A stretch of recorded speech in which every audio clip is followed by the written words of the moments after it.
You're watching the Battered Fans Network. Solana, the Herons are back. Welcome everybody to episode number 267 of the Battered Herons podcast. I am your host, Daniel Granada, and alongside me, as always, Mr. Daniel Solana. How are you doing, sir? Well, we're 1-0. 1-0 in this best of three series. So, I think it was a bittersweet game. It was a rough ending to the game. Obviously, you're wearing the shirt, and we're going to get into it in a little bit. But look, Inter Miami dominated the game. Absolute domination in every single statistic that you could possibly come up with. And I know you love those obscure statistics that everybody else loves. So if you can come up with some stat that Atlanta beat Inter Miami, and I would love for you to come up with that stat. But other than that, other than the Ian Frey injury at the end, I think it was a great game overall. That was the bummer. I had another show on, but I put this on in solidarity. I don't know if Ian Frey or anybody at Ian Frey knows ever watches this, but just thoughts and prayers to my guy Ian Frey. I thought he was having such a great season. The comeback after 3 ACLs. And I really hope that it's not the worst, because I really feel for that kid. Ian effing Frey. I really hope for the best with him. But even though it was a somber, it really ruined my mood, honestly. But even though it was a little bit somber, we're gonna try to make the best of it and have a great fun episode anyway, because we did win our first ever playoff game, scored our first ever playoff goal. And like you said, we felt like it was straight domination all the way through. Luis Suarez had a great game. And you know who had the best game today? Brad Guzan. I was going to say Jordi. I was going to say Jordi effing Alba. But you're right. Brad you're Guzan right. You are right. He had the best playoff game from a goalie I think I've ever seen in the history of the MLS playoffs. Dude, he was a maniac. Even one-on-one with Messi, he got a toe on the ball to poke it away. Like, it was insane. If not for Brad Guzan playing out of his mind, we probably scored 5 or 6 goals today. Like, it was wild. And look, and now somebody wants to come and join the party, so we'll let him on in a second. What's going on, Tommy? One time. Oh my God, what the hell's going on? Everybody's jumping on here. And then Chris is over here also. What's going on, Chris? What up? Okay, say what up. What's good? Here, man. We just had Tommy just randomly jump on, and then you jumped on. Man. It's a fucking party. We out here getting, I think I got like 74 posters. Got like 76 posters. Look at that. What is this guy's eBay store like? Posters. So what's going on, Tommy? How's it going? I'm doing great. It was a good game. It was. Well, Brad Guzan, if not for Brad Guzan, I don't know if it's as good of a game. I've been telling you that Brad's been good for a while. I know you've been talking trash about him, but I talk a lot of crap about him for sure. Yeah. Yeah, I mean, he's been consistent. I mean, the post, right? The post saved what, 2 or 3. Stop you guys right now. They want to say hi. Hey, what's going on? You guys are the best. Oh, we appreciate that. Thanks. Hey guys, good to see you. Yeah, thank you guys. Take it easy. Ask him if they like Solana. Ask him about Solana, though. They said us. I thought there was the 3 of us, but ask him about Solana. I'm definitely going to get everybody hates me on that one, no doubt. Ask him about the Leagues Cup tickets. How much they think that Solana paid for Leagues Cup tickets. I got them for free, baby. I got them for free. Should I get more posters? No. Absolutely. Get me one. Man. Get me one. Absolutely. Anyway, I mean, I got get more posters. Yeah, he's got 30 of them. Well, we started off with a great show, and then Chris and Tommy came on to completely derail it. Chris, that's what we do. I know. Yeah, for sure. Let me change. I haven't done anything wrong this time. No, you haven't. It was Chris that came and completely ruined everything. But Tommy, after watching today, do you have any hope for Game 2? I don't think Brad Guzan can have a game like today again. Chris looks so happy right now. Oh, because look, Chris is an attention whore. Right now, he's loving this. I'm trying to get more. Oh, they ran out. They ran out in this station. They ran out. I can't get any more. Just get it from other people, bro. Just steal it from other people. You know what? I'm Tommy. gonna do that. Hold on. Let me see if there's any Atlanta fans I can steal it from. That's what I'm talking about. Tommy, any hope for game number 2? While I mute Chris. All right. So the thing I'm nervous about, Brooks Lennon, which you messaged me, you sent me a text. I mean, I definitely thought it was just him falling down, right? I thought, and that wasn't even the shoulder he fell on. exactly. That's exactly what I said. But I mean, it looks like it's separated, right? The way he was moving. I don't know what happened there at all. But I don't know if you heard, but so last game, so for not decision day, the wild card game, Brooks Lennon played up front, and they moved Ronald Hernandez to right back.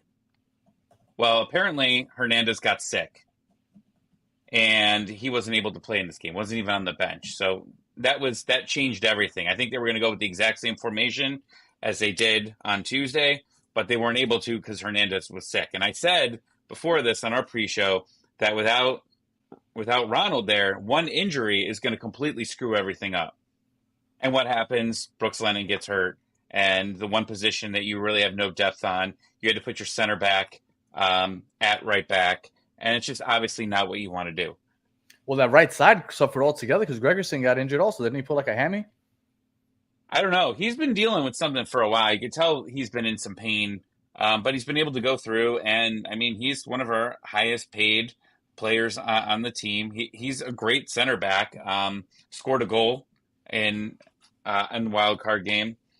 So if he can't play and you don't have Brooks Lennon, I don't have good hopes for game 2 at all. Look at this guy. He's bobbing his head. I don't know what song's inside his head right now he's listening to, but he's so happy. Look at him. Yeah, he's a mess. Solana, what did you think? Is this your first playoff win? This is our first playoff win. That was our first playoff goal. That was our first of a lot because we've had 2 playoff games previously. We had one against Nashville, our very first season. We lost 3-0. And then we played against NYCFC in the baseball stadium and lost 3-0 also. So, yes, this was our first playoff win.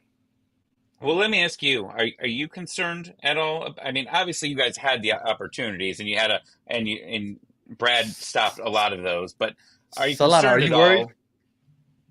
Are you worried at all, Solana? I mean, long term, I don't think Atlanta, but like what you saw in a playoff, not Atlanta. And let me just back that up. Sorry, I didn't clarify here. Okay, but this is obviously game 1 of the playoffs, right? You guys still played very well, but you kept the team in it, right? Obviously, getting count on the counter is constantly our Achilles heel, and against a team like Columbus, for example, that is a little scary. But outside of that, like who really is gonna kill us on the counter? I mean, I guess Orlando has a pretty good attack, but I don't really worry about it. Yeah, I don't worry about them too much. I think it would be a team that bunkers down like Charlotte, possibly. If we have a bad game and they have good defense, they beat us on the counter, and then Columbus. But in all actuality, no. I fear the Galaxy. The Galaxy with their speed up top, they worry me. So but that's way down the line. I don't really. I'm not in fear of anybody right now because the rest of the games are gonna be knockout games. So the semifinals, the conference finals. That's what does worry me. But it doesn't worry me at all because at some point in the game, usually knockout games, both teams play extremely defensive, and you're gonna wait for one team to make a defensive mistake, or you're going to capitalize it and score. That's usually how knockout games work, especially, in the World Cup and in a lot of these knockout tournaments. But at some point, the team has to open up to try to score a goal. And at that point, that's where Inter Miami becomes, the most lethal. And that's what we've seen over the time of the season. When you give them an opening, they kill you. And tonight, Atlanta United gave them plenty of openings. But they had Superman playing in the goal tonight. They had Brad Superman Guzan. It was literally the Guzan of back when he played for the national team, just absolutely show up and I don't know what's going on. There's something going on in the World Series, Danny, because you're grabbing your head. I know you're probably watching the Yankees and Dodgers. The people at the bar that I was at were going absolutely nuts. They were like, how could you not have the Yankee game? It's the most important thing going on in the world right now. And I looked at them. I was like, what's wrong with you, bro? Inter Miami's playing. Yes, they did. We thought it was a home run, but it was fan interference, so they just gave him a single or a double. Yeah, it's the 9th inning, so it's definitely rough. Tied game 2-2. Well, at least you get to watch the Dallas Cowboys, right, Danny? I do not like the Dallas Cowboys. It's the New York the Lakers Jets. are I on suffer with too. them. Nope, don't like the them Lakers either. are on right now too. Nope. The Yankees were my first unfortunate. Well, not unfortunate. It's the only team that's ever given me any happiness. They were my first love. Went to a Ohio State's on tomorrow. of 4. All the front runner teams, right? You can watch them all. I hate Ohio. I don't know if you knew this. You but love I me. hate the state of, you love me. Well, you're kind of Atlanta. But much like Solano was saying, I don't worry at all about anything up until maybe Columbus, maybe Galaxy is the team that would worry me with what I saw today. You know, the Ian Frey injury, if it's bad, it does worry me, because the one thing, and it looked bad, the way that he was grabbing his knee. I mean, to me, it looked like a torn ACL. And if it is, I mean, God forbid it's not. But if it that would is, be a fourth one, man. That would suck so much. Absolutely. Just like somebody said in the chat, pray for Frey. Love that. Pray for Frey. But you know, to me, that was the biggest key in Inter Miami in terms of getting to the finals, is staying healthy, staying deep, and having the ability to make in-game changes or changes game to game based on who was available, and not having Frey. I mean, he's one of the best right backs that we had, especially when Cheto was out. And then he was also able to play as a center back when we played three in the back. And that hurts a lot. And that's what made me happy. Look at this guy. He for some reason likes the Anaheim Angel, the Ducks. The Ducks. But this guy's all over the place. I like the Ducks too, but I like the movie. I mean, I don't like the Anaheim Ducks. Well, I like Danny, but I don't like you, Solana. So there we go. So right back at you, buddy. The thing is, Danny won't get you any gummies. I can get you some gummies. There you go. I got my own gummies. I don't need you. I don't need a dealer, Solana. Jesus. What year is it? I don't know what you guys are talking about. Vitamin C gummies, baby. Emergency. Okay. There we go. So real quick, let's go in right here. Let's cover Tommy's face for a second. Starting 11. How did you feel about the starting 11, Solana? Loved it. Absolutely loved it. I mean, I love that Bright was in there. To me, that was probably the biggest question mark going into the game was, is Bright going to start, or are we going to see a Busquets, Redondo, and Gomez, or Busquets, Redondo, and somebody else in the midfield? So I was glad that Bright got the start. I felt like it was more 5 in the middle than, because I know a lot of people were saying it was a 3-4-3, but I felt like it was just 2 up top. I thought it was like a 3-5-2. I thought Gomez was playing more in the midfield, and it was just Suarez and Messi up top. But I like that. I thought that I think that's going to be what we roll out with for the rest of the playoffs. Honestly, I can't imagine that changes at all. Do you think any change there? I think that's going to be the 11. I think we could see a change depending on who the opponent is. What would you change? And I mean, it also depends on yellow cards. Remember, this is going to depend as well. I mean, if somebody gets a yellow card, I don't know. You know, I forgot who got yellow cards tonight, but I don't know how it works in the playoffs. If you get 2 back-to-back, if you're suspended for a game, if that's the case, you might see a few changes going into Atlanta, you know, in the next game next week. I thought for a second, I thought Toto Aviles might have gotten called for a penalty kick when they showed the replay. Well, it wasn't as serious as I thought at first, but it looked like he had grabbed. I don't know who the striker was, Tommy, but somebody went for a shot. He grabbed him, and I thought he grabbed him and pulled him back. I was like, "Oh, they're gonna check this on VAR." But luckily, the replay didn't look too bad. They didn't even look at it. Well, but they showed the replay on TV, and it didn't look that bad. So I was glad, but I was worried at first. The game started, and hot start, Suarez on the board, less than 2 minutes in, and we're accustomed to being on the other end of that. Yeah. So when I saw that we scored first that quickly, I felt great. I was like, "Oh, okay, this is going to be a comfortable," because we usually are playing from behind. We don't get nervous because we're used to it, but we're it's whatever. Okay, but we scored first. I was like, this is going to be an ass kicking, and that's honestly what I thought. Did you think the same, Solana? No, I did Okay. not. I did not think it was going to be an ass kicking. I think I mentioned on yesterday's show on the pregame with Dion, with the nerdy guy, Nerdy soccer guy. Yeah, that I did say it was going to be 3-0, but I thought it was going to be a tough game. I thought, Inter Miami usually kind of plays down to their rivals.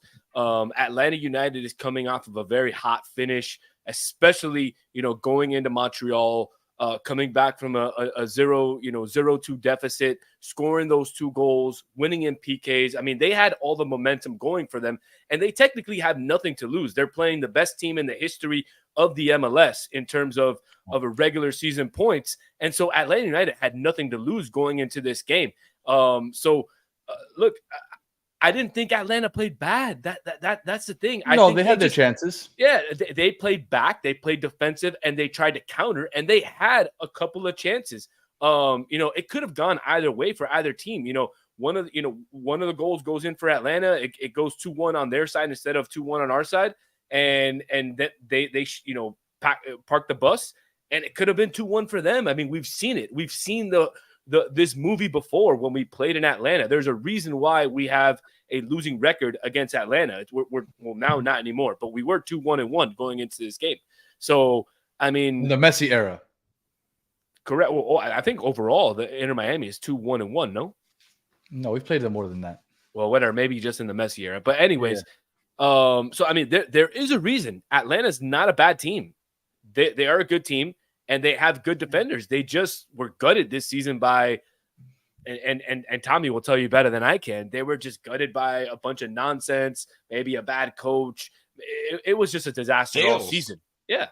It's sales. I mean, you talk about the 2 games that you had. The first game that you had in Miami, you had Thiago Almada, right? You had young Messi, right? Whatever they're calling him. And then you had Giakoumakis, but he was on the bench. He was recovering from an injury. So that was a completely different team, right? A completely different team. You had Caleb Wiley. He sold to Chelsea. And then the next game, you come to Mercedes-Benz. You guys are riddled with injuries all over the place. You had guys playing in different positions that weren't supposed to. You guys try to, band-aid it together, and it was a draw, right? So, like, these games, like, you can't compare any of them because it's been different lineups, it's been different situations. So going into this game, it's like people were like, well, we haven't lost to them yet. But yeah, but this is a completely different team than what we had in both these games. And that's what I've been trying to tell people is like, yeah, it's great to be undefeated against Miami, but they're healthy right now. We are going into it. We were pretty healthy, but now we're not. But also, we only have one legit DP, right? We only have one true DP on this team. And I don't know if you heard, I wasn't listening to the broadcast. I was doing a watch along. I don't know why Miranchuk didn't play the second half. And that's concerning to me because he's the one true DP. He was subbed out at half. Your biggest game of the year and your one true DP doesn't finish the game, there might be a problem there. So if you don't have Brooks Lennon, if you don't have Gregerson, and you potentially don't have Miranchuk, they're screwed for game 2. Absolutely screwed. Outside of Saba, Brooks Lennon would be the biggest loss on the team, no? I guess Brad Guzan, I guess, would technically be that also, but Brad, yeah, for sure. But yeah, Miranchuk, but Miranchuk would be 3. He hasn't done anything spectacular, but I don't know if you saw the salary guide came out. Was it yesterday? I think. It was. He's one of the highest paid players coming in to MLS in here, and it hasn't looked like it, but he's been able to produce. And yeah, Saba has owned you guys. He's been really good here, and he'd be our team MVP if it wasn't for Brad. And Saba's had a lot more opportunities. His XG compared to what he's actually done this season has been very out of line. But he's got to finish chances. But fortunately for us, he finishes chances against you guys. Tommy, how did you feel after Luis Suarez scored that second-minute goal? Like, did you think, like, all right, game's over, or you thought that you still had a chance? The team has been known to score goals real late in games lately. Okay. But when you don't have Miranchuk... that's how you tied with us last time. Exactly. But you don't have Miranchuk, you don't have Brooks Lennon. I knew it was going to be hard. I mean, they really didn't have anyone that they could put on. But Silva came on, and he's been injured all season. He scored a goal against you guys last season in Atlanta, and he almost scored a banger on you guys, right? Like your keeper dove, and I thought it was going in. Like that could have been goal of the playoffs in there, but it just went wide. If he could be healthy, and he hasn't been healthy all season, his foot's been injured. If he can be healthy here, he would have to be one of the key players in game 2. So that's who I'm excited to see here. Yeah, but I'll give you another. If Toto Aviles would have just marked correctly on that play, then this would have been a shutout, because he literally just let Saba go through. I don't understand. Like, if it was his girl and he was like, "Yep, go," he opened the door for Saba, go right through, man. Have a shot. So, I mean, there was a lot of ifs, but I think the juiciest if, or the juiciest story in the entire game, had to be the legend Julian Gressel not making an appearance in an Inter Miami game. And this might be the first time in a long time where he's on the lineup sheet and he doesn't make an appearance. Don't you think, guys? Yeah, but where would he have played? Nowhere. Like, but I understand. I just think it's a story, baby. Yeah. Because at this moment, we're playing with the 5 in the back or 3 in the back with the 2 wing backs. He's not playing any of those positions. And then he's not taking off Messi, Suarez, or Gomez. So at this point, it's either Yannick Bright or Redondo. And he doesn't give you what those two give. You get more from Kremaki, I feel like, as a box-to-box 8 than you do from Gressel. Maybe if you're chasing the game, if you're trying to score, then maybe you put Julian Gressel in there. But I feel like the game plan right now, after we had that 2-1 lead, I wasn't expecting to see him. This is what happened with him with the Crew. He missed some games. He didn't play in some games. Actually, I think it was game 2 against Atlanta last year, and when it was Columbus and Atlanta in the first round. He didn't play game 2. He played game 1, and defensively he was a mess. And he got benched for game 2. Well, and he ended up getting benched. Well, he didn't start the rest of the playoffs, I believe. Farsi took his spot. Yeah, he did, and in that game against Cincinnati, he was a sub when it went after 90, and he was a big part of that. He was a big part of them winning that game in Cincinnati. So he obviously became a big part of it, and he still got the ring. But that's kind of a thing that's been happening to him over the past couple of years. So is it a trend? I don't know. I gave Gressel a lot of crap at the beginning of the season. I like Gressel. Yeah, I like Gressel though. I like him up top when he doesn't have any defensive responsibilities, or it's something that he can contribute with, but he's not expected to do. Once you put him in the midfield, especially right now when you're playing with 2 midfielders in the middle and you need them to be box to box, defending and attacking, I don't know. I'd rather not. Hey, Tommy, Danny's just forced to say that because Gressel had him on his podcast. The day Gressel has me on his podcast, or we can say things like that about him. But until then, the only reason I was on this podcast, like the only reason he asked me on the podcast, because I apologized with the shirt. Otherwise, he wouldn't have invited me on. Well, Tommy, I know that you got to go. Are you doing Spaces tonight? Yeah, we're gonna go do Spaces. So if anyone wants to come talk trash about Atlanta, good game. I'm sure we're gonna hang out next week at some point. I've put every night on the calendar as Danny. So Tina thinks I'm cheating on her with a Danny. With a Danny? Okay. Could be two Danny of us. Could be a boy or a girl's name. Whatever. There you go. Drinking some Christmas ale here. And cheers, guys. Great game. All right. Well, and it was a much better game than anticipated, for sure. Look, just before you get off, we had 22 shots. We got 22 shots off, 66% possession, XG 3.12. Like, man, Guzan made this a good game. Because if not for Guzman, I don't think this is considered a good game. It's not Guzman. Why do you keep calling him that? He's not Mexican. Guzan. Not Guzman. He played for the U.S. national team. His name is Brad Guzan. Guzan. And I say Guzan. Guzan. Who the hell cares? That's fine, Guzan, but it's not Guzman. There's no N. I didn't say Guzman. You did. I said Guzan. You did. No. Well, this is recorded. We can rewind it and go back. I'm telling you, I said Guzan. All right. No, you said Guzman. No, I didn't. I told you. People have been calling you out for it in the chat, too. All right, you guys have a good night. Man, all right. Good night. Chris, wherever you are, if you're watching this later, love you. Mr. He's going to send you a poster. Suck it. Good day. He said, Mr. Krabs, suck it. Wow. All right. Going on Mr. Krabs. I haven't heard anybody go off on Mr. Krabs ever. Yeah. Look, and everybody's saying, look, I got to hear that back because I refuse to say it. All right. So second minute, that happens. And then we got a couple opportunities. Messi with a curler from outside the box. Guzan had a great block. You had Martinez off the post with the header, which I thought might go in off the post. We had a lot of opportunities, and I felt like we were pretty much dominating the game. And then, like you said, out of nowhere, Toto Aviles doesn't mark Sava. He makes a run in behind, gets a beautiful back post shot off, and scores.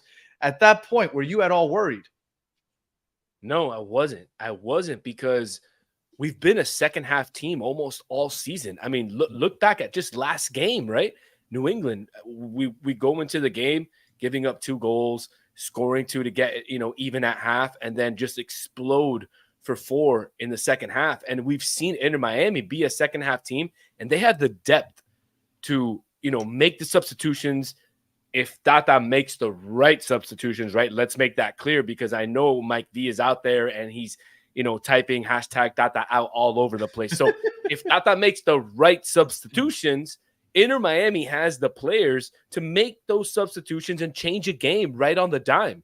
So I was not worried at all. What I think I was more frustrated and disappointed in the lack of attention and defending at that point, especially in a playoff game. And it's like, come on, you can't miss your mark like that, Toto. You can't let him get by you like that. You got to be more aware of that. So I think it was more frustration rather than, being worried.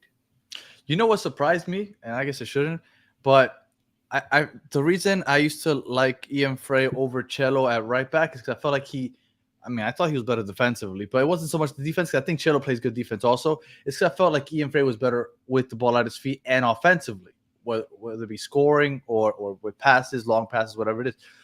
Cello had a beautiful strike today that I thought should have gone in. Messi had an opportunity. I believe Guzan blocked it. It came out to Cello, and he a beautiful one-time strike. And that's the first time I think I see him on target with a shot like that. And I thought that Cello was really aggressive today, and I really like what I saw from Cello today. Absolutely. I think he had a fantastic game. I think overall, everybody on the team had a great game. And I think the stats prove that. I mean, they doubled the amount of passes that Atlanta had. They doubled the amount of possession that Atlanta had. They had 22 shots, right? 12 on target. And like you said at the beginning of the broadcast, Danny, Brad Guzan doesn't have the Superman jersey underneath his green jersey there.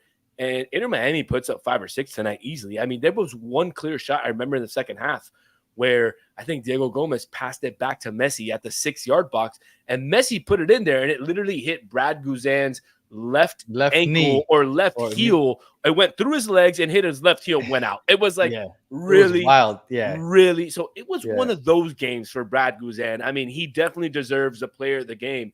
And if it wasn't for him, it would have been an absolute blowout. For sure. The game was never in question, and I was never worried, that Inter Miami was going to win or not. It was more so, when was that second goal coming?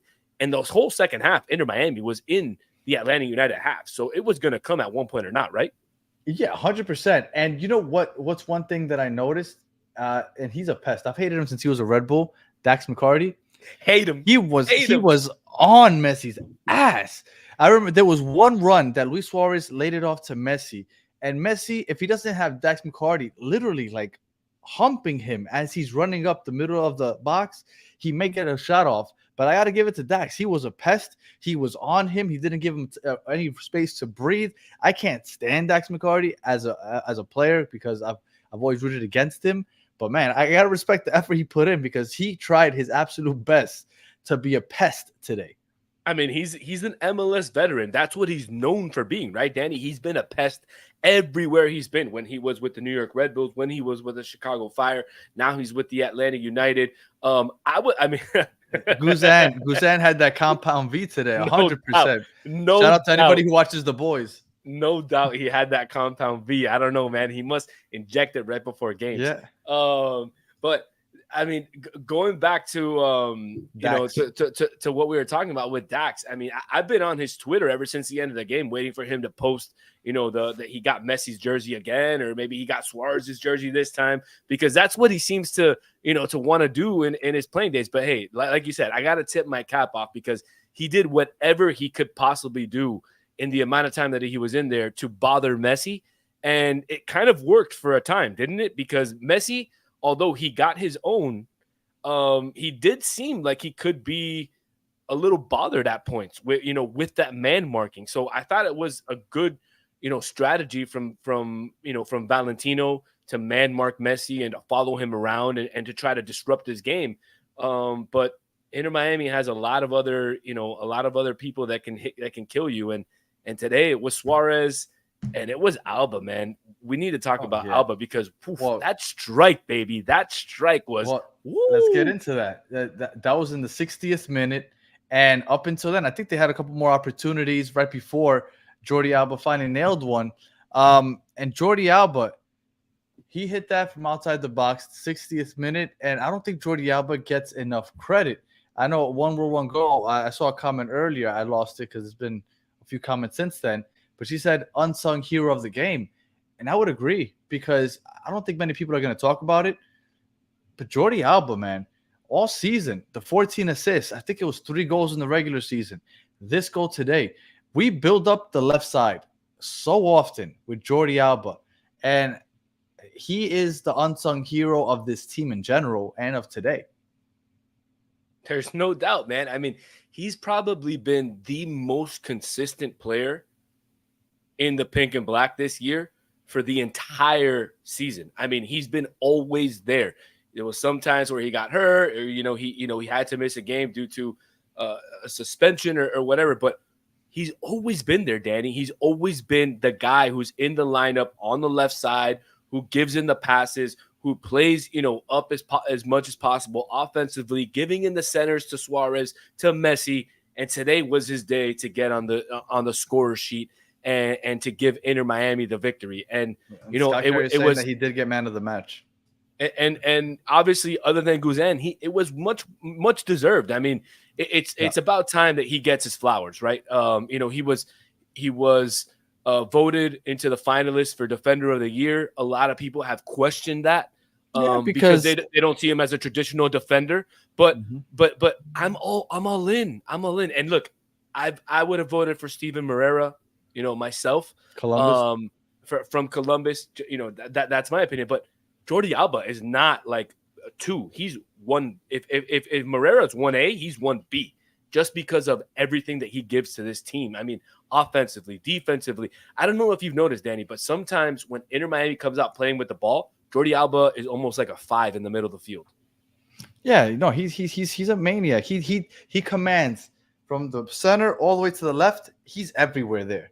He'll roam into the midfield and dominate that left side of the midfield. Like, he is a true playmaker. The only thing is that award usually goes to center backs, and definitely not to wing backs, right? Because right now Jordi Alba isn't playing the traditional left back. He's playing wing back, which means he's playing a lot of time on the attack. So it usually doesn't go to those players. Now, Jordi Alba also put up 14 assists. I have to go back to see if any left back has ever put up that many assists in a season, but he had one hell of an offensive season, and because of that, maybe he can win the award, just because you have to give credit where credit is due. But I don't know, but I do love it. He deserved player of the game today, no doubt. And that goal was just an absolute banger. It was just really nice, to see him, finally get the goal after all the work rate. He's basically the engine of this team, especially on the left side. And it was just nice for him to finally, he's always the bridesmaid in the wedding. It was finally, lovely to get him to be the bride in this aspect, because he's always the one giving the assist. In my analogy, it was about time he was the one making the goal. So definitely kudos to him. Yeah. Well, after the 60th minute, I felt like we ended up having. I know I said we had 22 total shots. We had 6 shots on target in the first half, 6 shots on target in the second half. We only scored 2 goals the whole game, but it did feel like another goal was inevitable, and we never got it. Did you think that we were going to get another goal? Because I did, but then Greg Guzan obviously played out of his mind. What did you think about the second half in general after that Jordi Alba goal? I thought Inter Miami just controlled the game. They had the ball. They were playing more of a old school Barcelona game where it was tiki taka, moving the ball from side to side and looking for, the spaces within the Atlanta defense where they could kind of make their point of attack. And they had, like you said, 6 opportunities in the second half where they shot to goal. Brad Guzan, saved 5 of those, 5 of the 6. Obviously, Jordi Alba had the goal, but Messi had one that was a beautiful one, and like we talked about, Brad Guzan saved it with the back of his heel, went through his legs. Suarez had a couple other ones. So look, I was happy with Inter Miami's second half. I thought they dominated. They did what they needed to do to not only win the game, but ice the game in the minutes when they needed to ice the game and really just get ready for the next game. The only negative, and I love the fact that you're plugging the Mas Plus in here. I love it that you're plugging it in. The only downfall, the only negative of the second half was the Ian Frey injury, right? Again, we talked about it briefly. We don't want to dwell on it too much, but that's I think that the only negative of the entire game, in my opinion, was the Ian injury. Other than that, I thought, and the chat is finally going to love me for saying this, but I thought Drake played well. I thought when he got the ball at his feet, he played well. He was composed. There was only one time in the second half, I think, where he played a ball into the middle of the field and Bright got there first, but it was kind of like a 50-50. Other than that, I think Drake played well the entire game. He was composed. He played well. David Martinez had a fantastic game. After that debacle that he had against New England, where the 2 goals were, essentially his responsibility, he had a great game. I saw him most of the second half. He was in Atlanta's half most of the second half. He was in there. So overall, fantastic second half by Inter Miami. I don't know what your opinion was, and I don't know if I talked too much. No. I thought I'm excited. I thought Drake had a good game. Every time, because you and Chris had this back and forth yesterday with Dion, not nerdy soccer guy, about Drake yesterday. Every time he got the ball, and when the defenders or the center backs, wing backs went back to Drake, I was paying very close attention because I wanted to make sure that I paid attention to his footwork so that I could bring it up today. I didn't see many errors, so I was waiting to see what you had to say. Now, Edwin here is asking us to talk about Toto. What did you think about Toto today? Now, I think that goal is on him for not marking that Saba when he came with that perfectly timed run. And then, like I told you, I thought that he may have been called for a PK when he grabbed at the guy's right arm. He touched it, let go, wasn't anything crazy. But at first, I was worried. Am I worried that Tata is going to cost us in a big game situation? Yeah, sometimes that thought does cross my head. But I do. Look, I've always said I like Toto Aviles. I do. I think that defensively he's good. And I do worry, obviously. And I'm not going to lie. I do worry sometimes that he's going to make a boneheaded play at some point and possibly cost us a knockout game. But as of today, outside of that blunder, I don't think he had anything crazy happen. Yes, that play obviously could be costly, but outside of that, I thought that he had a solid game also. I thought everybody had a solid game. I agree, man. I other than that goal where, he clearly lost his mark. He had a complete brain fart. He was on camera too, watching something, I don't know, something else that was going on in the game, and he let Saba just walk by him, and it is what it is. It happens. Other than that, I think he had a fantastic game. And the fact that he didn't pick up a yellow card is even more fantastic. Why? Because that allows him to pick up a yellow card on next weekend's game against Atlanta. Keep playing aggressive, yeah. Exactly. So I think any game where, Toto Aviles doesn't pick up a yellow is a positive for him. Obviously, big negative on the fact that, I do, chalk up the Atlanta goal to him on him losing his mark and Saba scoring. But look, things like that are going to happen with young players. There's a reason why Inter Miami has the forwards that they have so that we can score many goals. Yes, those types of mistakes can change games. And look, Atlanta had a chance to make it 2-1 many times before Inter Miami scored their second goal. But that's what you have to have trust in the team. That's why the team has built, a deep roster with young players. We saw Kramaski come in the second half and have a very decent second half as well, with a lot of energy and stuff. So you just got to put trust in the team that they're gonna score the goals, and that those types of mistakes aren't going to cost you at the end of the game. Edwin is saying that we need a defender who knows how to move forward. Well, Ian Frey was that guy. David Martinez, I think, has showed class in being able to do that. Busquets can also do that. And Toto Aviles cannot do that. The one thing that I've always disliked about Toto Aviles, besides his sometimes boneheaded plays, is the fact that when he gets pressured, he constantly turns the ball over. So I think that while he's maturing, I think to avoid an issue, because what Edwin was saying is that he constantly passes it back to Drake. And I think he might be in his own head. And instead of costing us a turnover, I think he is playing it safe and passing it back to Drake. And that's why he might not be progressing the ball forward like Edwin wants. But that's just my supposition. I don't know if you think the same. But the fact that he constantly plays it safe, I'd rather him play it safe than take a risk. I'm with you, Danny. I'd rather him pass it back to Drake 10 times out of 10 instead of him kicking it downfield and risking some sort of turnover in the middle of the field or, in the final third, and then have some sort of counter where you're, going 4 against 3 or 5 against 3.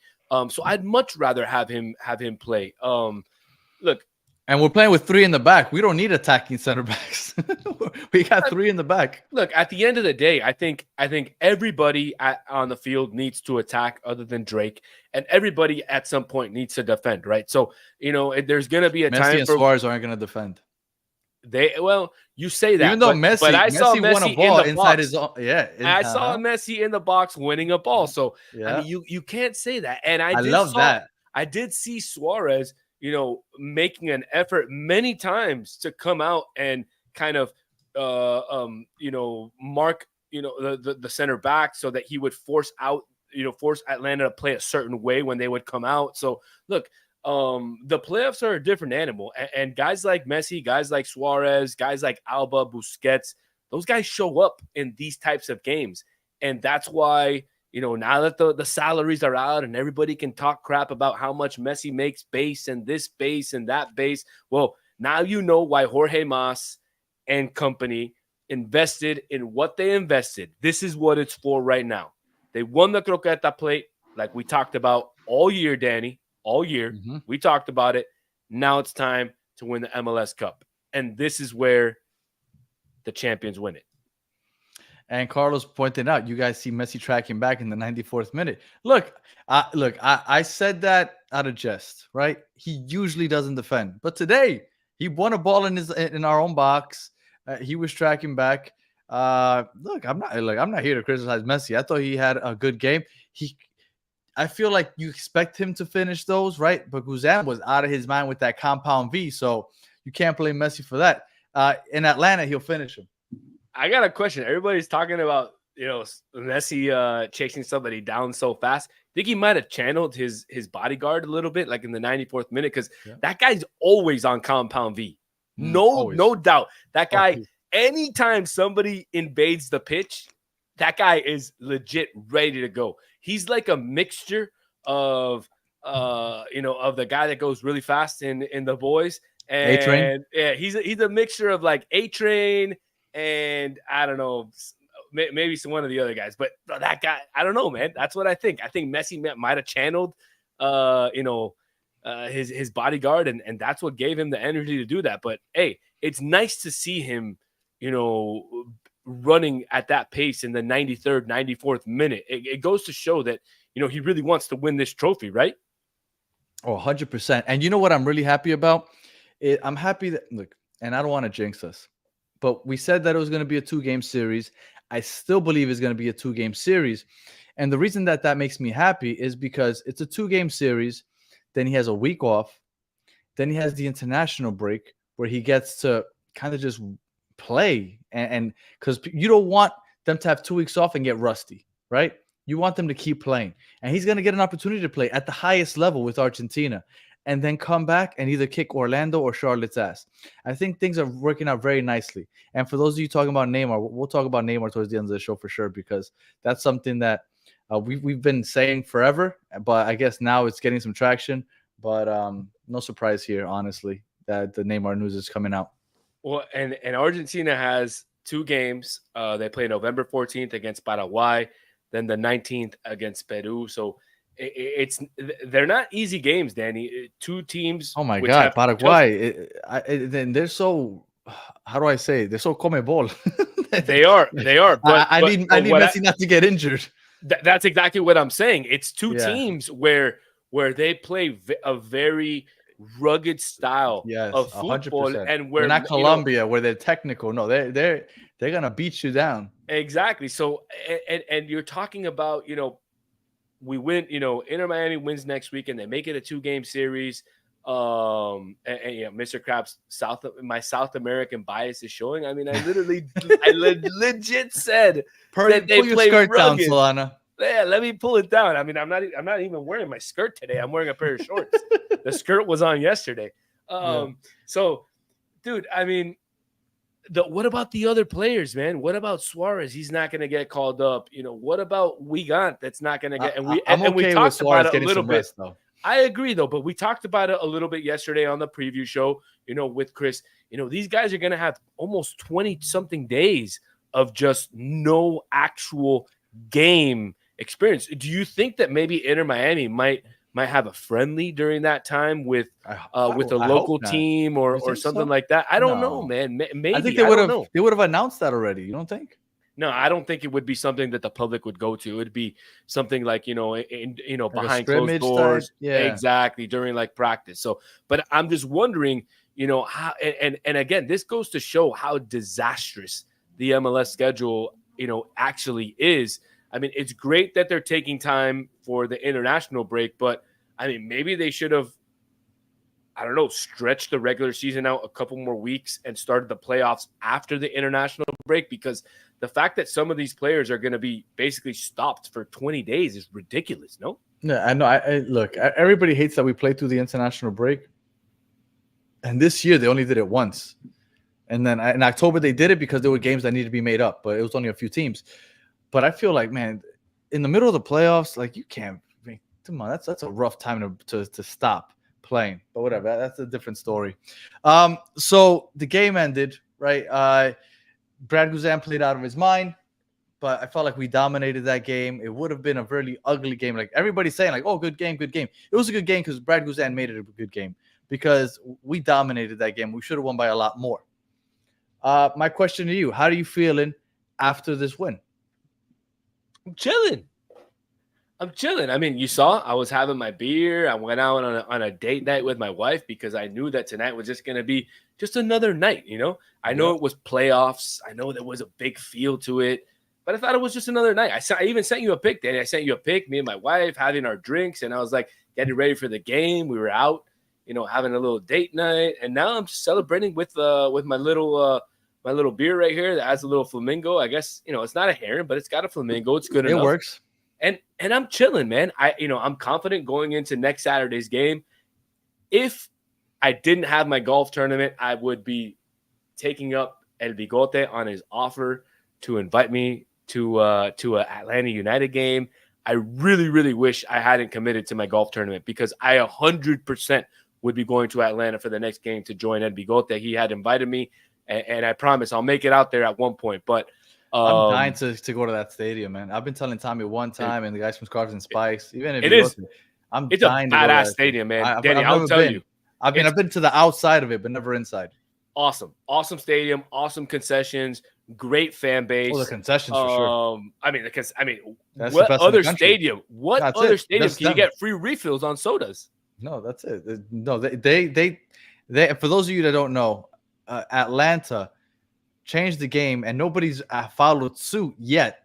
But they changed the game as far as concessions go. You could buy like a like an 18-inch pizza for like $1. Like I'm exaggerating, but it's ridiculous the prices that they have at that stadium. It's like no other stadium in the country, and I'm dying to go. Martini Jack, we got Atlanta's best punch tonight. Harrington too. I agree. I think if Atlanta was gonna take a game, they had to ride Brad Guzan's performance to a victory. And I was texting with the guys from Scars and Spikes, and I was telling them tonight I do not want this to go to PKs because the way Guzan is playing, this is your chance to steal one because Guzan is playing out of his mind, and in PKs he might carry that into the PK shootout. Even though Drake's a great keeper when it comes to the PK shootouts, but the way he was playing, I was like, yeah, let's finish this in regulation because I don't want to see it go to PKs. And I thought that we took their best punch. And I think that's it. I really do think this ends next week. I agree. I think the fact that, Brooks Lennon could be sidelined for a bit, depending on what's going on. He's not playing next week. We don't know what's going on with Miranchik. We don't know what's going on with their other center back that got injured.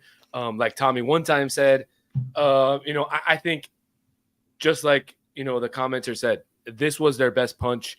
Brad Guzan played out of his mind. I don't think he'll have another performance like that again. If he does, God bless his mind. I mean, he's really on that compound V. If he does, I know at 40-year-old. What was this when you were playing for the United States, man? I mean, I don't know. I'm almost 40, and I'm having trouble playing. 5-a-side on Saturdays with the boys. So I need the compound V. I don't know whatever Brad Guzan does, but I need to get into his training program. But look, I'm confident. I think that, like everybody else saying, Herons win it in 2. Next Saturday, pack it up. The boys come back home, get 3 weeks of rest, and hopefully that's not too much. That's my worry. To take on the next opponent, which could be a derby. Right. It could be Orlando. It could be Charlotte. Honestly, I want it to be Orlando for 2 reasons. I do think Charlotte is a tougher opponent, but that's not why. I don't want to avoid the tougher opponent. I think Miami could beat anybody. I just think it would be nice to finally have a game that matters against Orlando, right? Because we always say, oh, that's the rival. And we're like, yeah, but Nashville is more of a rival because we played them in the playoffs. Columbus now, we played them in Leagues Cup, and they're the best team right now. But Orlando just hasn't felt it, and I think a playoff game might give it that spice that we need. So I think that's the biggest reason I want it, is because I want that first, like, all right, this game matters. Now we got a rivalry on our hands. So I agree. That's why I want it. I agree. I mean, I would love Orlando over Charlotte, although I think Orlando is a tougher opponent right now versus Charlotte. I know Charlotte has had probably the best defense in the MLS this year, and definitely the best goalie in Kalina. But look, Orlando is on a little bit of a hot streak towards the end of the season. Facundo Torres has been scoring goals left and right. They seem to be, getting into a good form right now. But Danny, don't forget, Inter Miami did beat them in a game that matters in the U.S. Open Cup. So no, Orlando beat us in the Open Cup. Sorry, in the Leagues Cup. You're correct. The Leagues Cup, yes. So they did, beat them in something that matters. But I will tell you this: it does disappoint me that the next round is just one game elimination knockout. I wish. And I assume that the Dodgers, did something. They just walked off walk off grand slam. Oh wow, right. Walk off grand slam by who? By Ohtani? Freeman. Oh, wow. Freeman. Wow. All right. Well, going back to what I was saying, talking about what now you just killed me, bro. You just killed me with the walk off, and God, I hate the Dodgers. Why the hell would you tell me that? Awful. That just killed the show. Yeah, no, we got to pick it up again. Going off of man of the match other than Messi is what we call it. Who would be your man of the match other than Messi for tonight? Jordi Alba, no doubt. Jordi Alba. And we're talking about Inter Miami, right? Yeah, I think that would be the consensus. Yeah, and if we're talking just in the game in general, I think it has to be Brad Guzan. Did Brad? Everybody said Jordi Alba got man of the match. I would have given it to Brad Guzan anyway. Me too. I would have given it to him. Yeah. Me too. I thought it was, like I said at the beginning of the show, I thought it was one of the best goalkeeper performances in MLS playoff history. I mean, it was absolutely insane. It was insane to watch him. Look, Jordi. Yeah, everybody, Jordi. We love it. So your Mas Plus man of the match is Jordi Alba from the Battered Herons. There you go. All right. So does anybody get the Que Pena award? I think the one guy that it goes just to really one play. It's got to be Toto Aviles, man. I agree with everybody. Que Pena on that one play. It sucks, but that one play could have changed everything. God forbid it didn't. You know what, Redondo? I didn't think he had a bad game, but he gets, to me, when I'm watching it, I almost forget he's on the pitch sometimes because he kind of just gets lost. I don't know. He does, but I think it's more of a factor of how Tata's tactical scheme is, where he wants to touch the ball back and forth, and so sometimes you don't hear his name as often. But I don't think he had a bad game. I think he had a few really good takeaways in the middle of the field. Yeah.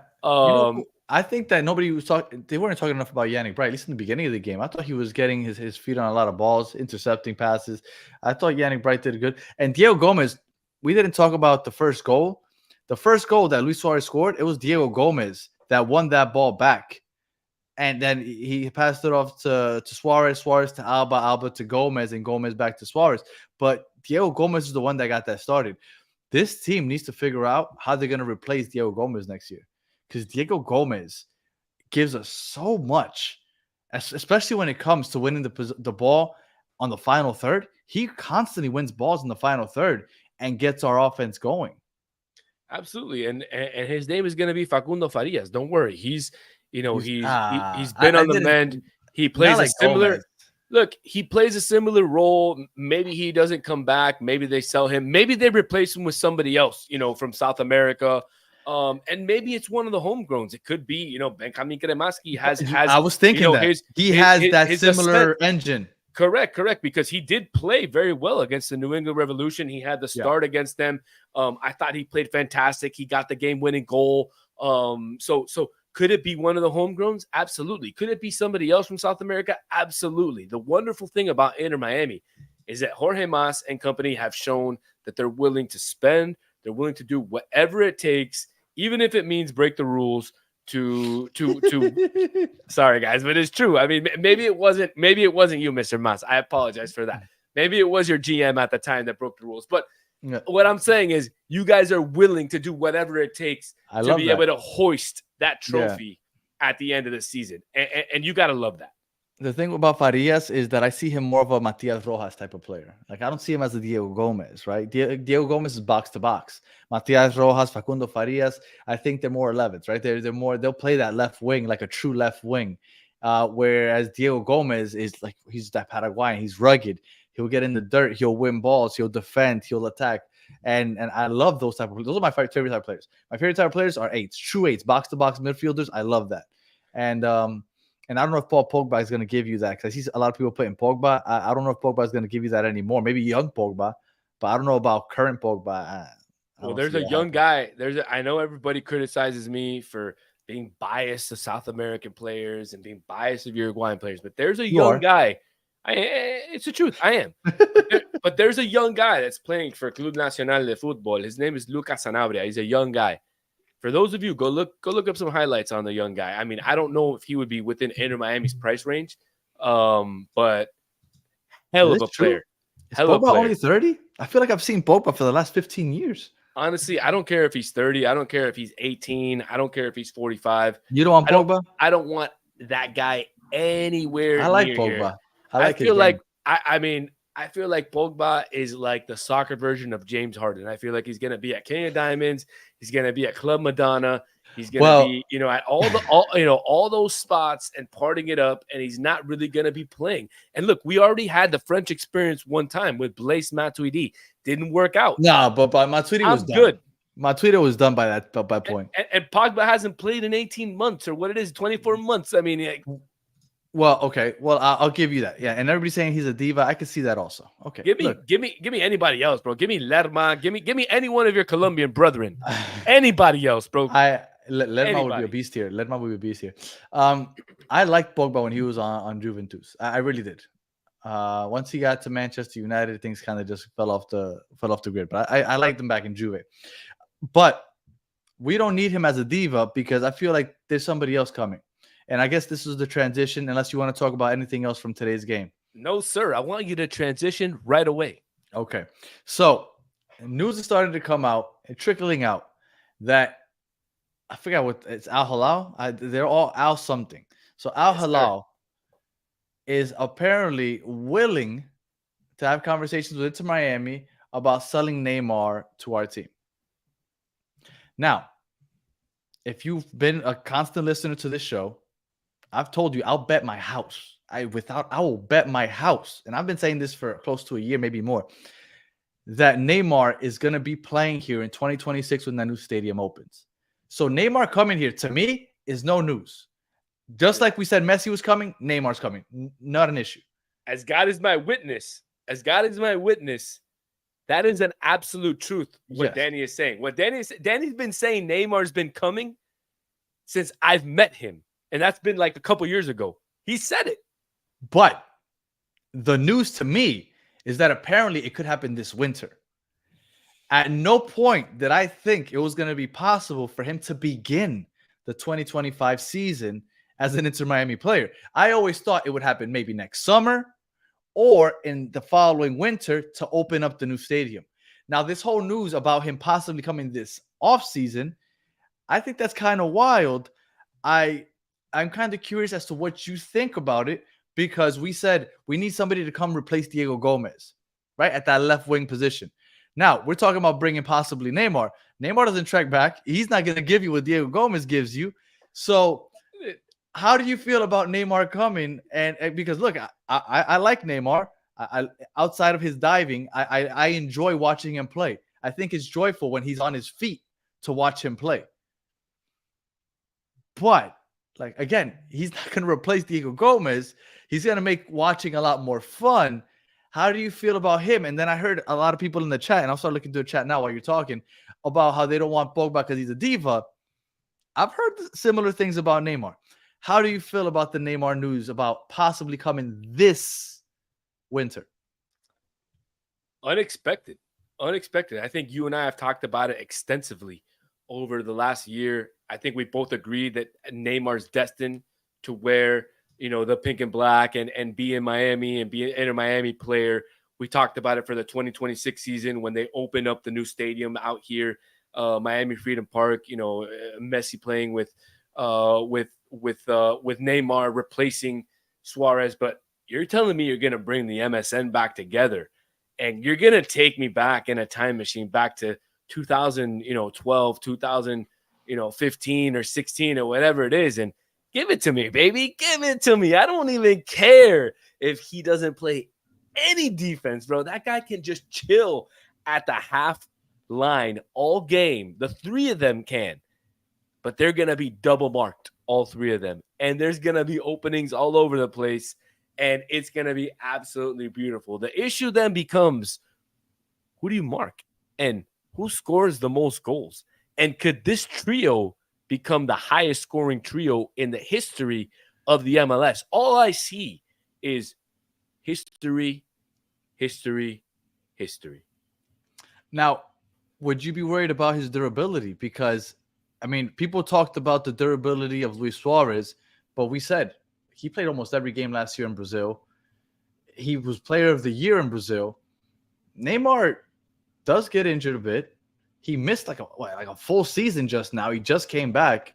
Oh, he tore his ACL. Would you worry about that? I think you've seen that he's been eating well. He hasn't played, so I think he's definitely eating well.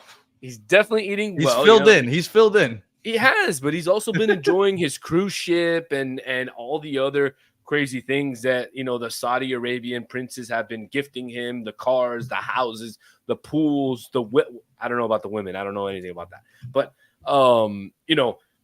look, I think as far as his durability, obviously the MLS calendar is a lot less demanding than the European calendar, a lot less demanding than possibly what they currently play in Saudi Arabia. I'm not too privy into that information. I don't follow the league as much, so I don't know how many games they play. But obviously, it's a lesser schedule here.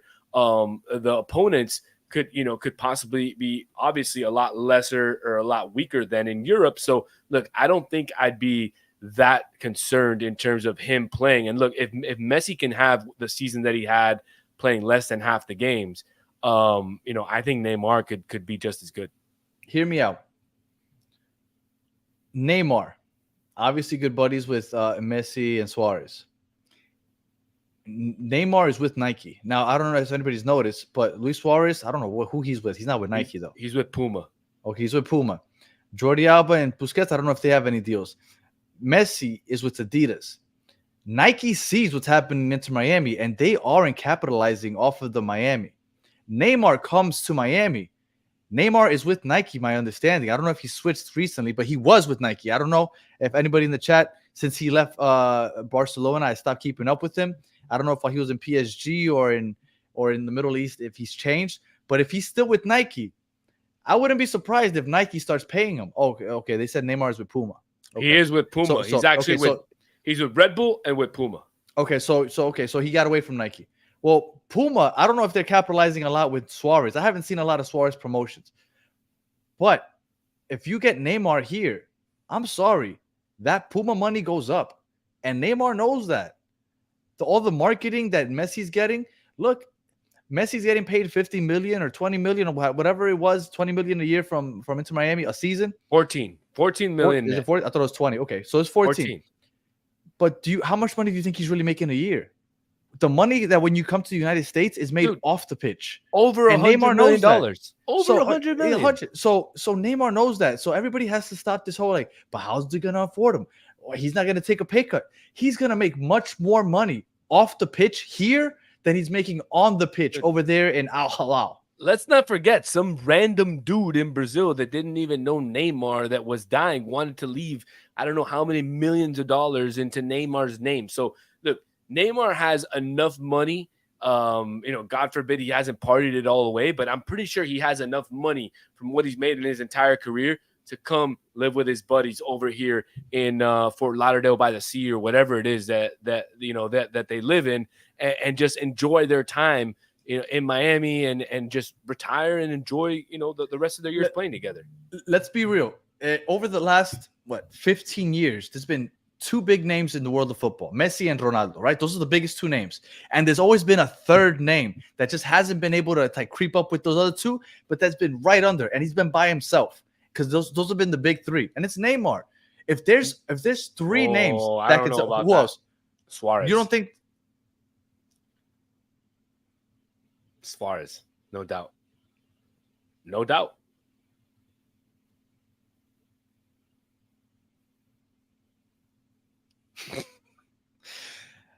So there's been three names that have dominated the world as far as commercials, right? Like as far as making money off the pitch. It's been Messi, Ronaldo, and Neymar. He comes over here. He's going to make plenty of money off the pitch. So don't overthink it, because everybody's like, but how could they afford it? Don't worry about that. They'll figure it out. The money is not going to be the issue. No, so I just thought that the timing wasn't going to be right. But if it's a possibility, I think it's really cool if he makes it on here and he's part of MSN when it comes to the Club World Cup. So don't overthink the money. I'm not worried about the money. Now, I'm all in on Neymar coming. And obviously, with the Club World Cup coming and Inter Miami being essentially the host of the Club World Cup, hosting the first game at Hard Rock Stadium, finally going to be in a real stadium. No offense to Chase Stadium, but finally going to be in a big 70, Diego Gomez, by the way. Yeah. There you go. Finally going to play in that stadium. But Inter Miami has to make changes in the back line if they think that they're going to be able to compete with, some of the giants that are in that tournament. And also, we don't know who the Giants are going to bring. Are they going to bring a full lineup? Are they going to bring an alternative lineup? No. I assume FIFA's going to force them to bring a full lineup. They can't. It's a FIFA tournament. Look, the season for most teams ends at mid to late May, right? their season's over. Like, they're done. A lot of those players aren't planning on coming back to those teams. This tournament starts after the Champions League final. I want to say like a week after. Like, those clubs, let's say hypothetically, let's say Barcelona or Real Madrid or Bayern or one of those big clubs make it to the Champions League final. They win it or they lose it. Do you think they're going to go like, all right, now let's go all the way to the United States to play this? Like, no, they're done. Like, I don't think that you're going to get many A teams, which is technically good for Inter Miami, gives them more of an opportunity. At the same time, kind of waters it down, because if they do well, they'll be like, oh, but it was against all the B teams. So it's you can look at it two ways, I guess, but I don't think you're going to get all the big names. You might get some, but I don't think you're going to get all the big names. Why would I risk getting injured a month or I'm sorry, like 2 or 3 weeks before the transfer window opens, and I'm ready to go and make a move to another team or make some money somewhere else? I just don't see it. I don't see where it goes for the players. I don't see it happening. Well, it's going to be interesting to see how, FIFA and the different confederations and the different teams end up doing it, because we know that for MLS, it's fantastic. They're in the middle of their season. The team should be fit and ready to go and play. That being Inter Miami and the Seattle Sounders. We know that the Mexican teams that are going to be representing CONCACAF are not, in the middle of their league. They're going to be in the middle of their preseason. So we don't expect a great showing from them. And some of the other teams around the world are going to be in the middle of their preseason as well. So how does that, look for the MLS? Does that favor some of the MLS teams? Or do you think if some of these other teams present a alternative squad, they'll still blow some of the MLS teams out of the water? I think some of the B teams can. Like, for example, a Real Madrid B team, right? Because that team I watch closely. That B team can beat a lot of the big teams probably. I think that they could handle Inter Miami pretty easily. But I don't think that you can say that about all the teams. Like, if you take the teams from Spain, England, and maybe Germany and Italy, right? Those 4 leagues, like, those are just 4 countries. There's a lot of countries in this. I think there's a lot of teams that Inter Miami can go head-to-head with and possibly beat. Now, if you're talking about the English Premier League, La Liga, Bundesliga, and Serie A, those 4, then yeah, maybe Inter Miami runs into an issue. But there's a lot more countries that are part of that. And I think this team's going to be locked and loaded and could make a run depending on who they end up playing against. Yeah, I don't disagree, but they need to be able to make the changes or have the depth in the back line in order to make that happen. Because if they continue to be putting out the same back line, it's going to be real tough to compete against some of these bigger teams. If they're having trouble with some of the MLS teams already and giving up 2 or 3 goals to some of these other teams, then they're going to have real trouble against some of the European teams. So it's going to be, within Miami's best interest to go out there and look for, somebody to reinforce that back line, especially knowing that, Mr. 742,000 Sergei Kristoff is going to be coming off the books this year. He will. And Martini said, go sign Saliba. I have a feeling he might stay in Arsenal just a little bit longer. I wish so. I mean, that would be a great signing. And one other comment that I saw, in the screen there, Mr. Krabs had asked what's going to happen to Chase Stadium once Inter Miami moves over to Miami Freedom Park. And just so you know, Mr. Krabs, Inter Miami 2 is going to continue playing at Miami Freedom Park. And it's still going to be, if I'm not mistaken, Danny, the training ground for the Inter Miami first team. Yes. So it continues to be the training ground. It continues to be the offices for the Inter Miami. Right, the Inter Miami franchise, and Inter Miami 2 will continue to be playing at that stadium. Yeah. And we can finish it with this if you want. Here, forget Neymar and get Ramos. Ramos is still a free agent. Would you want any parts of Sergio Ramos? Nah, I'm good. I mean, he's old. I still think he has some quality, probably. I just think that, I would want somebody a little younger, and that's coming from me. And believe me, Sergio Ramos is him and Valderrama are my 2 favorite soccer players all time. So that's coming from a Sergio Ramos fan. I don't know if I would want him. Now, if he comes on a cheap deal, like F it, but I think we clearly see that he's not gonna take a cheap deal, because if that was the case, he would have already taken something. But yeah. I mean, how do you think that would fare in the locker room, knowing that there's the Barca boys on one side and then the one Real Madrid Nah, they all get guy along. on the other side? You think so? Sergio Ramos and Messi were like making out at PSG practice when they were in PSG together. And I don't know, then man. Busquets, Alba, and Sergio Ramos all played for the Spanish national team together. I know, The but only person that he might have beef with maybe Luis Suarez. They went at it. I mean, they did go at it, but I don't know, man. It would be an interesting. It would add another wrinkle to the Inter Miami, foray of wrinkles that they've had in their lifetime, because it's been so interesting so far that if you just throw a Real Madrid guy within a Barcelona locker room, which is basically what we currently have, it would just add an interesting wrinkle. Yeah, and everybody's echoing what I said. Yeah, Messi and Suarez and Sergio Ramos are cool. They played in PSG together. They got along. That's why I thought that he might come, is because I saw that they were so cool at PSG. And then and like I said, he played on the Spanish national team with these other guys. But it does sound like he's holding off for big money, and absolutely would not want to give him DP money. Absolutely not. I would give somebody like Saliba, maybe. He's probably one of the best in the world right now. But Sergio Ramos, the news came out that Kevin De Bruyne, him and his wife would prefer to come to the MLS other than going to the Saudi Arabian League. It's been rumored that San Diego has offered him 20 million gross a year, which is 6 million more than what Messi would make base. Well, which is kind of nuts if you think about it. Could you imagine how much money Messi's just making off the little action figures that they're selling at the Hard Rock now? Messi ain't worried about money. Did you get the lunchbox? No, not yet. I have gone to the Hard Rock to have the Messi burger, though. That's where I got this.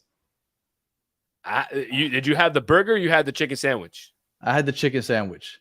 And nice. Before, I guess that now they give you the toy, but before they used to give you this little, for those of you that have never been to the Hard Rock restaurant, you go and you get one of these, and they give you, like, with the kids meal, they give you a little Messi ball. So we got 2 of those. So for all you people that haven't had a chance to go, and the sandwich was actually good. But people give me crap because I like my strength. So sometimes I'm like a Messi lover that just overrates everything that's Messi. Sometimes I'm a Messi hater. Who knows? I don't know. You just never know.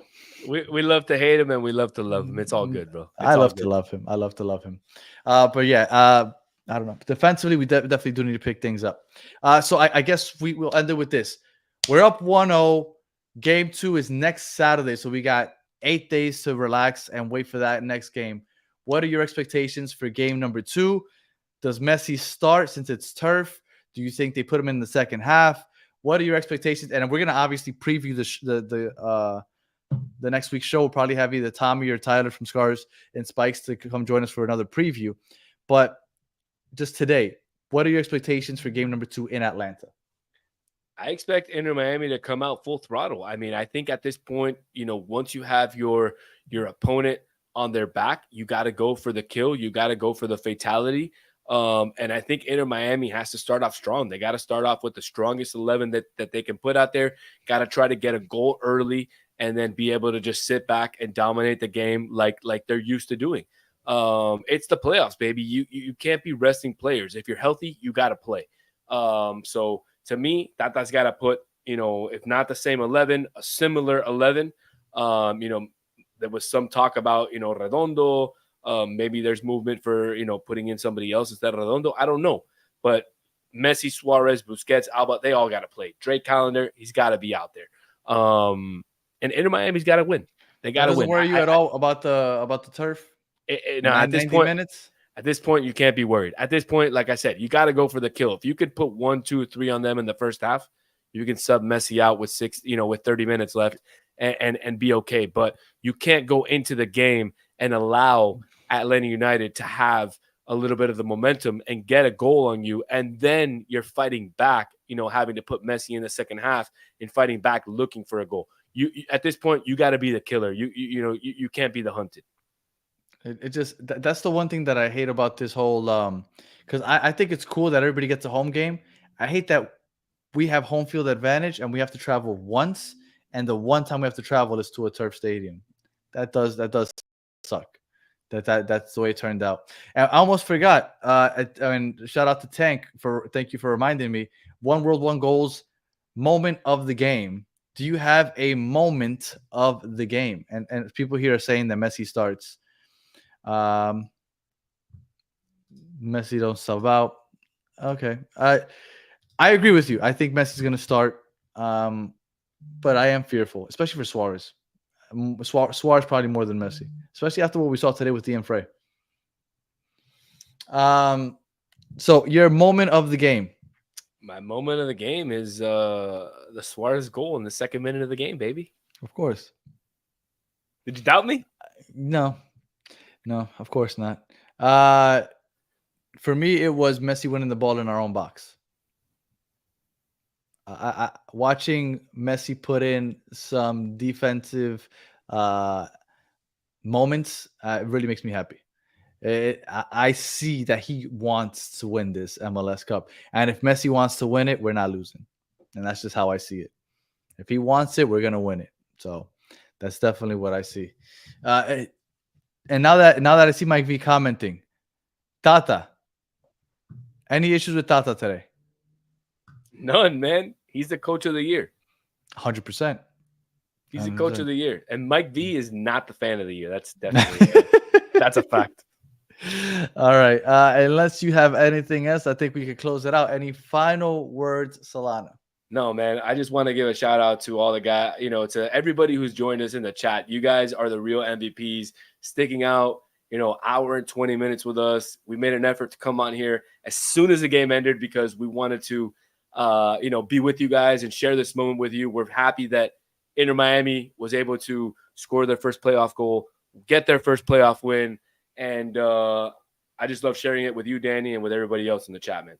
It was awesome. It sucks that I couldn't make it today because I thought that I would never miss a Miami playoff game. But I had to miss it because, and let me see if I could find the picture real quick.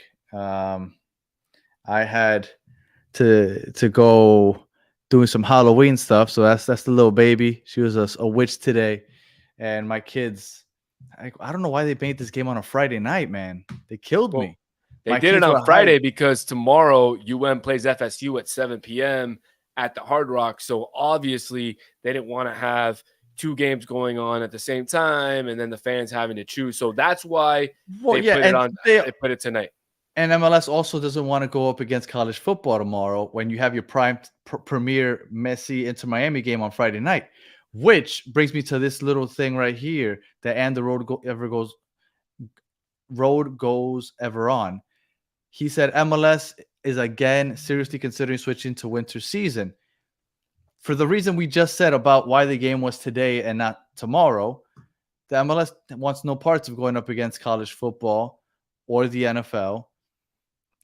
I can't imagine that that's really going to happen. I don't see where the benefit is outside of having the same transfer window. And everybody's like, oh, but we want to compete with the rest of the world. No, you want to compete with the rest of the world. The MLS wants to compete with the NBA, with the NFL, the NHL, and MLB. They're not worried about the rest of the world. They want the rest of the world to watch them, but they're not worried about competing head-to-head with them. No. So I don't see why they would do that. I don't know. We're going to have to wait and see, but there's been a lot of reports that's going to happen. But we've been talking a lot about Inter Miami, and I could go on hours about that topic. So we'll save it for a future show, and I won't get the chat riled up too much for the rest of the night. Well, it's your boy MLS Moves that keeps pushing that narrative, but he's a troll. He likes to purposely just say things that annoys people. So. Hey, you can't talk bad about my boy Will, bro. He had Chris on the show. We're branching out, baby. We're branching out. All right. If you are listening on audio, we appreciate you listening all the way to the end. Please leave us like 5 stars, comment, review, all that good stuff. If you're watching on YouTube, thank you for watching all the way to the end. Please like, subscribe, share, tell your friends. And if you are in the chat, please like and subscribe before you get off.